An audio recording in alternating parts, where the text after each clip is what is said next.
Okay, YouTube working. I have the best setup here. My tripods are not in my apartment. All right, I'm gonna restart this one. It was nice talking to you, Joe. If you wanna hang out, I'm gonna read a story. Stay safe.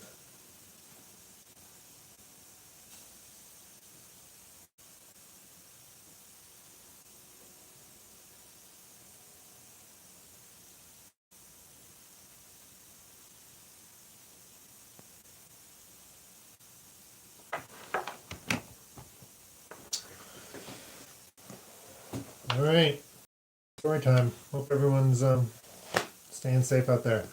I'm gonna read one of my favorite short stories. It's a short story by Harlan Ellison, who is a speculative fiction writer and just a character himself. If you know who he was, you know what I'm talking about. If not, all I can say is there's a documentary about him called Dreams with Sharp Teeth, and I highly, highly recommend it. Um, and sometimes his introductions are more entertaining than his stories. But the book I'm reading from is called Saturday, collection of his short stories from the early '80s, late '70s, early '80s, and the story is called "JEFFTY is 5." A story about loss of innocence and nostalgia, growing up, moving forward. Um, so yeah, let's give it a go. See if any of my storytelling has improved. Hey Eli, Jeffty is 5. Hold on, I gotta get these camera angles a little better situated.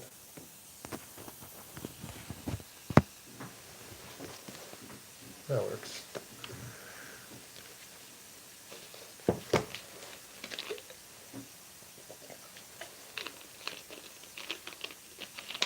Another cool thing about Harlan Ellison that despite him being a problematic character, um, just look him up and look up Nebula Awards, you'll see what I mean. But he was an early mentor to Octavia Butler and kind of helped her get started in publishing. Um, I know she was forever grateful to him and looked to him with fondness most of the time. All right, here we go. Sorry if I don't respond to any chats. Love you too, Eli. Hope you're taking care. Tripping on the roof. No worries, man. It's gonna be a longer one. Enjoy yourself. Okay, Jeffty is 5 by Harlan Ellison. When I was 5 years old, there was a little kid I played with, Jeffty. His real name was Jeff Kinzer, and everyone who played with him called him Jeffty. We were 5 years old together, and we had good times playing together. When I was 5, a Clark bar was as fat around as the gripping end of a Louisville Slugger and pretty nearly 6 inches long, and they used real chocolate to coat it, and it crunched very nicely when you bit into the center. And the paper it came wrapped in smelled fresh and good when you peeled it off one end to hold the bar so it wouldn't melt into your fingers. Today, a Clark bar is as thin as a credit card. They use something artificial and awful tasting instead of pure chocolate. The thing is soft and soggy. It costs 15 or 20 cents instead of a decent, correct nickel. And they wrap it so you think it's the same size it was 20 years ago, only it isn't. It's slim and ugly and nasty tasting and now worth a penny, much less 15 or 20 cents. When I was that age, 5 years, I went away to my Aunt Patricia's home in Buffalo, New York for 2 years. My father was going through bad times, and Aunt Patricia was very beautiful and had married a stockbroker. They took care of me for 2 years. When I was 7, I came back home and went to find Jeffty so we could play together. I was 7.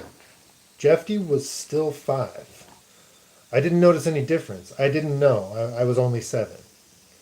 When I was 7 years old, I used to lie on my stomach in front of our Atwater Kent radio and listen to swell stuff. I had tied the ground wire to the radiator, and I would lie there with my coloring books and my Crayolas when there were only 16 colors in the big box, and listen to the NBC Red Network.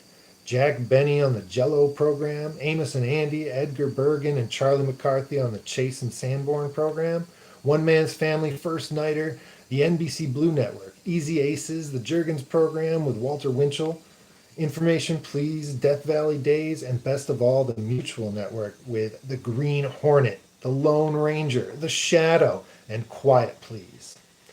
Today I turn on my car radio and go from one end of the dial to the other, and all I get is 100 string orchestras, banal housewives, and insipid truckers discussing their kinky sex lives with arrogant talk show hosts. Country and western drivel and rock music so loud it hurts my ears. When I was 10, my grandfather died of old age, and I was a troublesome kid, and they sent me off to military school so I could be taken in hand.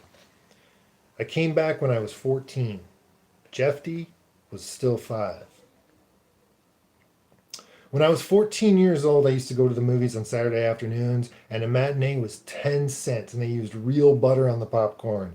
And I could always be sure of seeing a Western like Lash LaRue or Wild Bill Elliott, as Red Ryder with Bobby Blake, as Little Beaver, or Johnny Mac Brown, a scary picture like House of Horrors with Rondo Hatton as the Strangler, or The Cat People, or The Mummy, or I Married a Witch with Frederick March and Veronica Lake, plus an episode of a great serial like The Shadow with Victor Jory, or Dick Tracy or Flash Gordon, and 3 cartoons, a James Fitzpatrick travel talk, movie tone news, a sing-along, and if I stayed on till evening, bingo or keno, and free dishes. Today I go to the Clint Eastwood blowing people's heads apart like ripe cantaloupes.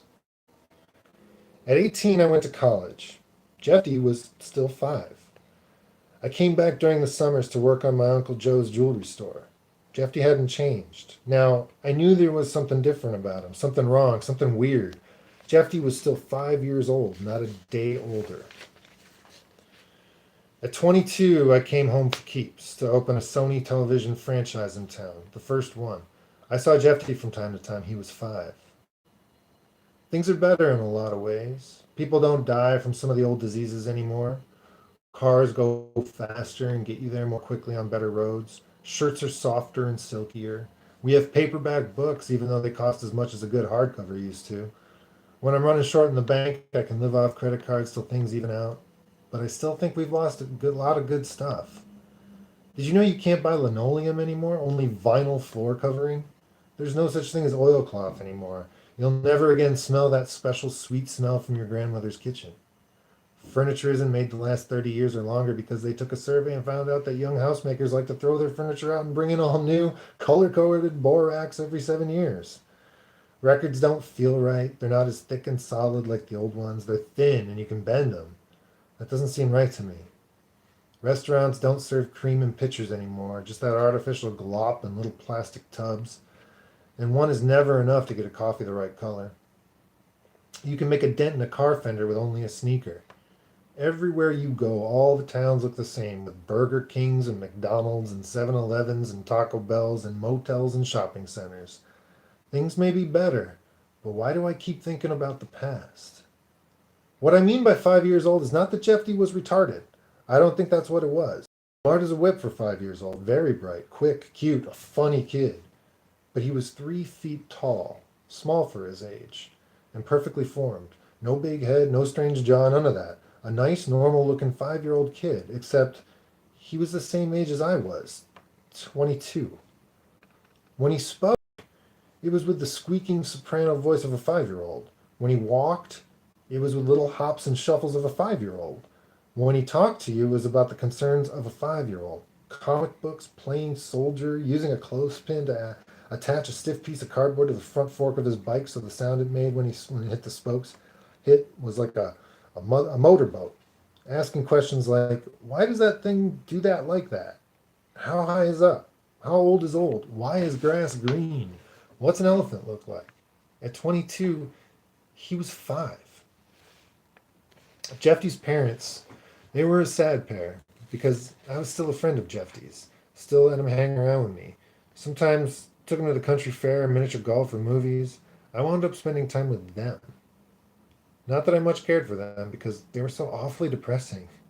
But then, I suppose, one couldn't expect much more from the poor devils. They had an alien thing in their home, a child who had grown no older than 5 in 22 years, who provided the treasure of that special childlike state indefinitely, but who also denied them the joys of watching the child grow into a normal adult. 5 is a wonderful time for a little kid, or it can be. If the child is relatively free of the monstrous beastliness other children indulge in, it is a time when the eyes are wide open and the patterns are not yet set. A time when one has not yet been hammered into accepting everything as immutable and hopeless.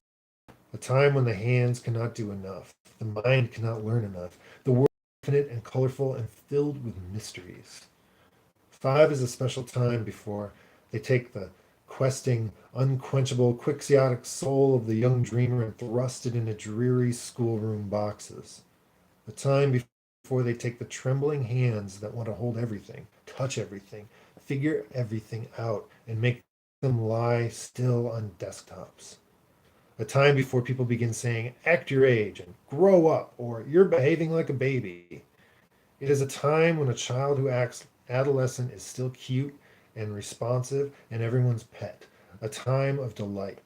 But for his parents, it was an ongoing nightmare from which no one, not social workers, not priests, not child, had grown. John Kinzer was a shift foreman at the Balder Tool and Die Company. He was a 30-year man. To everyone's spectacularly uneventful life. In no way was he remarkable, save that he had fathered a 22-year-old 5-year-old. Hey, PJ.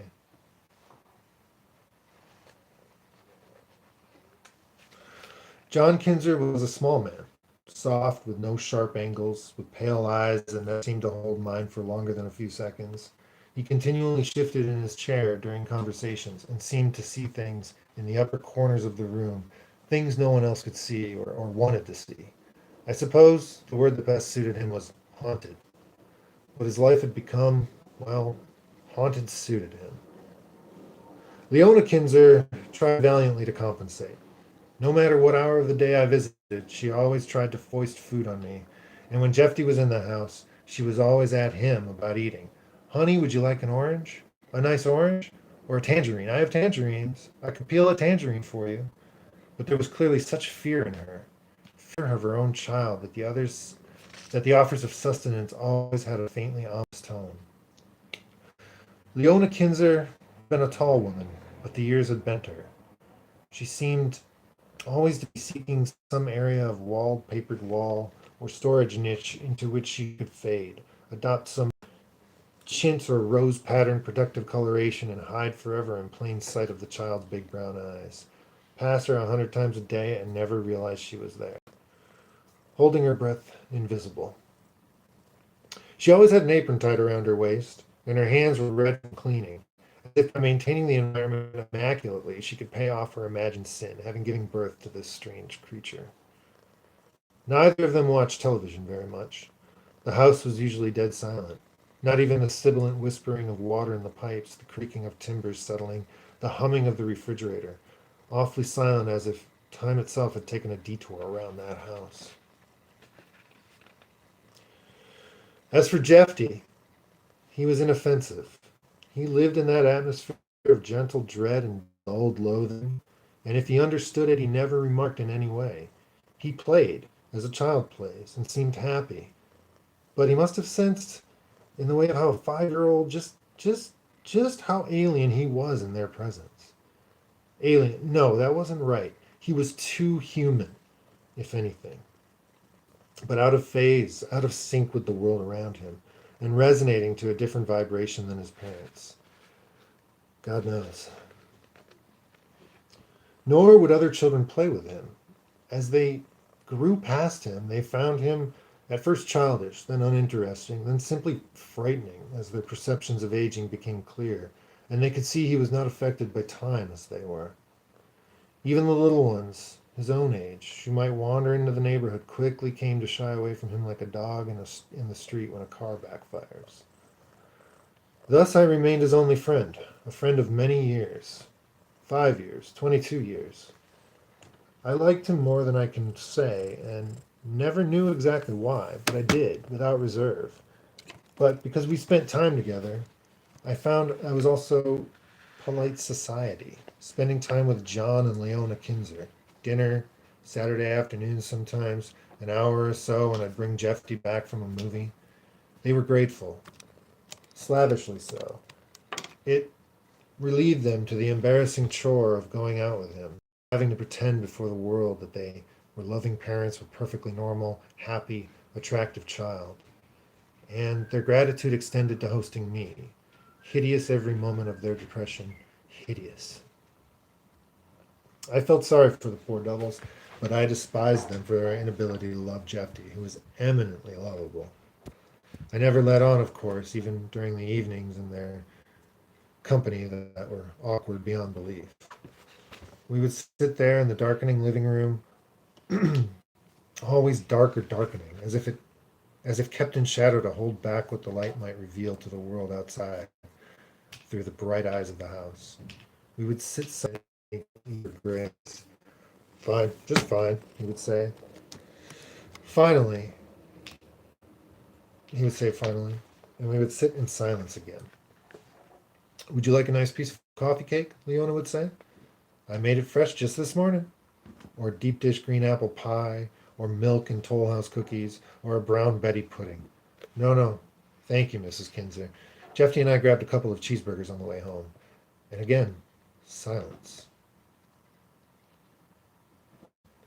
Then, when the stillness and the awkwardness became too much, even the radio playing, just so it would go on like that, away on some flimsy pretext. Yes, that was the way it would go on every time, just the same, except once. Okay, we taking a break? We taking a... Oh, hello. Come here. Come here. I know you want to play. You want to play. Hey, hey, hey, hey, it's okay. Hey. Hey, you're okay. You're okay. Here. Go, go, go. Thanks, Peach.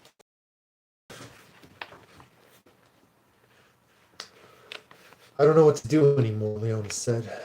She began crying. There's no change. Not one day of peace. Her husband managed to drag himself out of the old easy chair and went to her. He bent and tried to soothe her, but it was clear from the graceless way in which she touched her graying hair that the ability to be compassionate had been stunned in him. Shh, Leona, it's all right. Shh. But she continued crying. Her hands scraped gently at the antimaskers on the arms of the chair. Then she said, "It's upsetting." Then she said, "Sometimes I wish he had been stillborn." John looked up into the corners of the room for the nameless shadows that were always watching him. Was it God he was seeking in those spaces? You don't mean that, he said to her softly, pathetically, urging her with her body tension and trembling in his voice to recant before God took notice of the terrible thought. But she meant it. She meant it very much. I managed to get away quickly that evening. They didn't want witnesses to their shame. I was glad to go. Come here, Peach. I know. We'll play. We'll play after a minute, okay?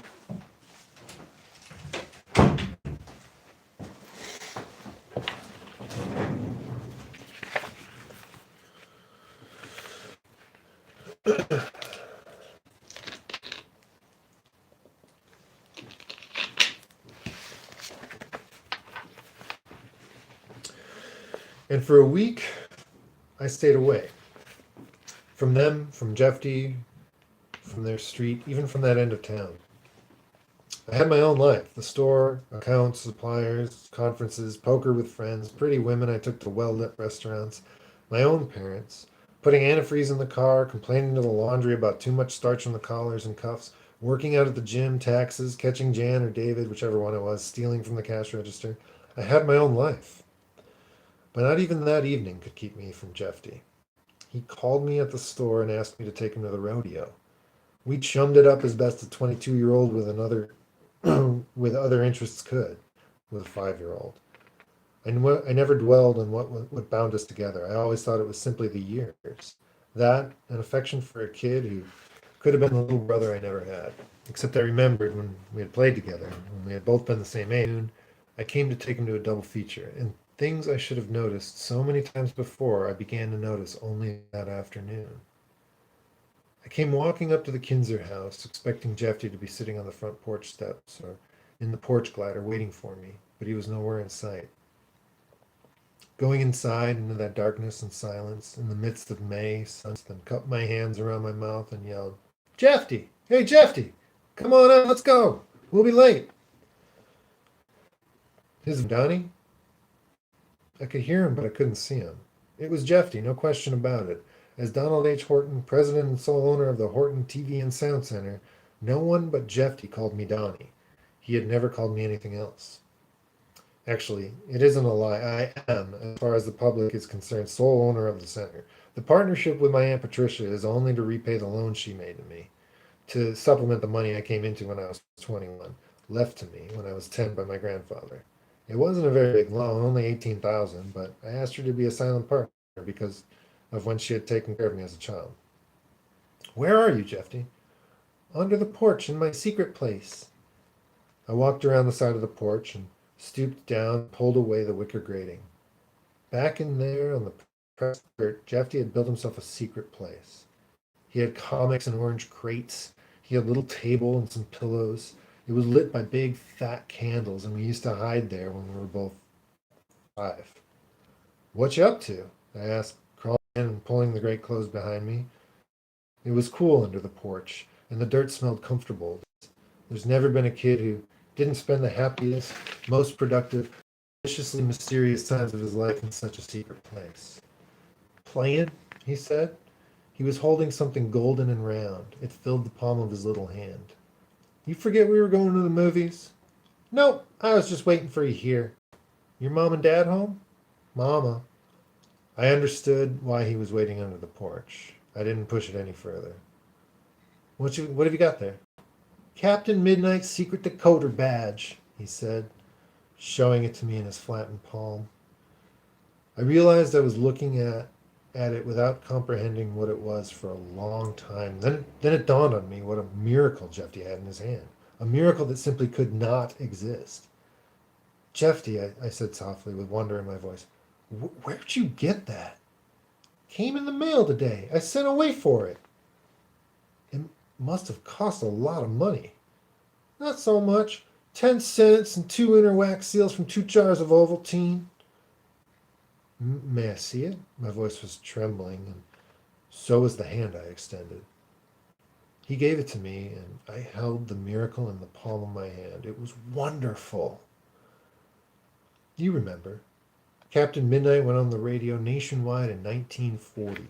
It was sponsored by Ovaltine, and every year they issued a secret squadron decoder badge. And every day at the end of the program, they would give you a clue to the next day's installment in a code that only kids with the official badge could decipher. They stopped making those wonderful decoder badges in 1949. I remember the one I had in 1945. It was beautiful. It had a magnifying glass in the center of the code dial. Captain Midnight went off the air in 1950.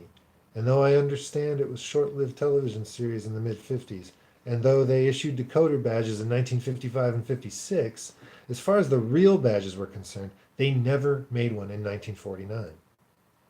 They never made one after 1949. The Captain Midnight codograph I held in my hand, the one Jeffy said he had gotten in the mail for 10 cents, 10 cents, and 2 Ovaltine labels, was brand new, shiny gold metal, not a dent or spot of rust on it like the old ones you can find at exorbitant prices in collectible shops from time to time. It was a new decoder, and the date on it was this year. But Captain Midnight no longer existed. Nothing like it existed on the radio. I'd listened to the 1 or 2 week imitations of old-time radio the networks were currently airing, and the stories were dull. The sound effects bland, the whole feel of it wrong, out of date, cornball. Yet, I held a new codograph. Jeffy, tell me about this, I said.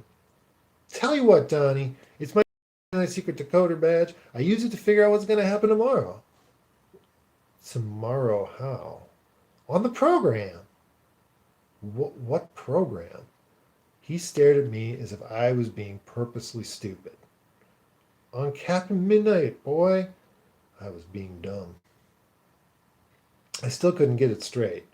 It was right there, right out in the open, and I didn't know what was happening. You mean one of those records they made of the old time programs? Is that what you mean, Jeffy? What records? He asked. He didn't know what I meant. We stared at each other there under the porch.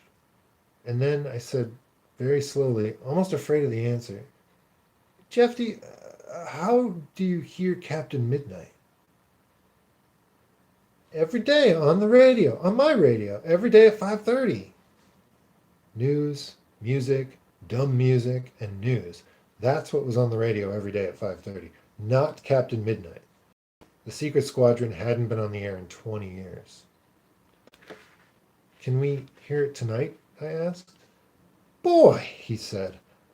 I was being dumb. I knew it from the way he said it, but I didn't know why. Then it dawned on me this was Saturday. Captain Midnight was on Monday through Friday, not on Saturday or Sunday. We going to the movies?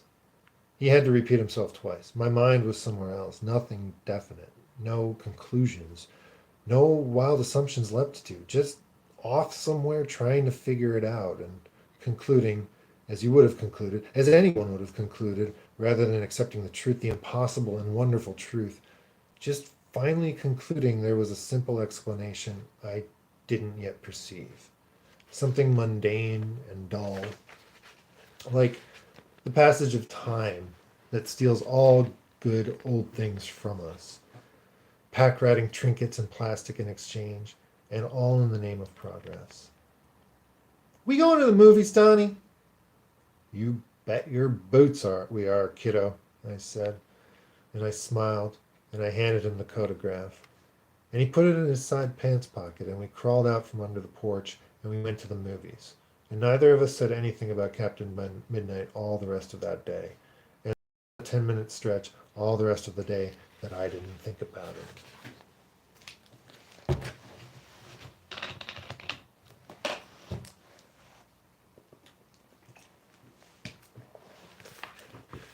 It was inventory all that week. I didn't see Jeffty till late Thursday. I confess I left the store in the hands of Jan and David, told them I had some errands to run, and left early. At 4 o'clock I got to the Kinzers, right around 4:45. Leona answered the door, looking exhausted and distant. Is Jeffty around? She said he was upstairs in his room, listening to the radio.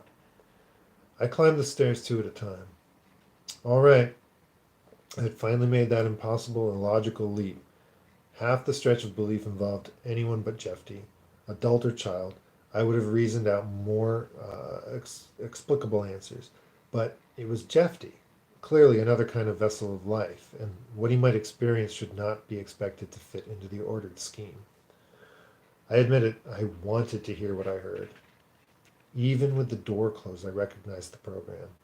There he goes, Tennessee, get him! There was the heavy report of squirrel rifle shot, the keening whine of the slug ricocheting, and the same voice yelled triumphantly, Got him dead center! He was listening to the American Broadcasting Company, 790 kilohertz, and he was hearing Tennessee Jed, one of my most favorite programs from the 40s, a Western adventure I had not heard in 20 years, because it had not existed for 20 years. I sat down on the top step of the stairs, there in the upstairs hall of the Kinzer home, and I listened to the show. It wasn't a rerun of an old program. I knew every one of them by heart, had never missed an episode. Further evidence that this was a new installment. There were occasional references during the integrated commercials to current cultural and technological developments, and phrases that had not existed in common in the 40s.